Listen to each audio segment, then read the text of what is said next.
Surveillance, information et réduction de la pollution sont les maîtres mots de la politique du gouvernement en matière de qualité de l'air.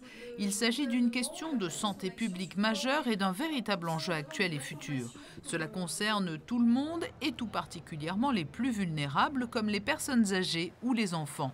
Les sources de pollution sont principalement liées à la mobilité et à l'utilisation du chauffage au fioul. De nombreuses mesures ont été prises dans ces deux domaines.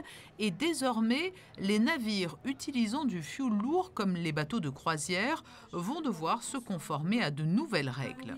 Depuis le 28 juillet, interdiction pour les navires qui viennent en principauté de Monaco, quel que soit leur pavillon, qu'ils soient à quai ou qu'ils soient amarrés dans les eaux territoriales maritimes de la principauté, d'utiliser du fioul lourd.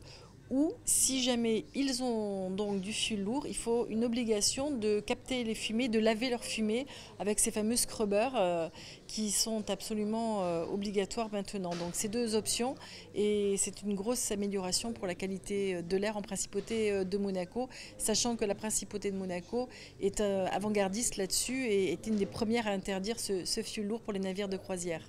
Pour parvenir à contrôler la qualité de l'air et permettre au grand public de prendre connaissance de l'indice quotidien, des capteurs sont installés un peu partout en principauté.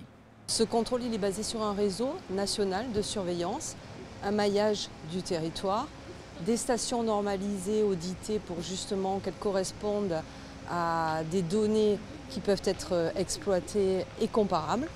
Toujours le même but, recherché dans tous les réseaux de surveillance environnementaux. Et ces 5 stations pour la principauté qui sont installées sur le territoire et qui permettent d'avoir en continu les données de qualité de l'air sur l'ensemble des pollutions, des polluants. L'indice quotidien de qualité de l'air sera désormais consultable sur le portail internet du gouvernement avec les recommandations qui l'accompagnent.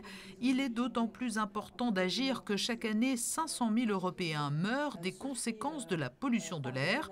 Mais que l'on se rassure, à Monaco, depuis 1991, date de la mise en place du système de surveillance, la qualité de l'air n'a jamais été mauvaise.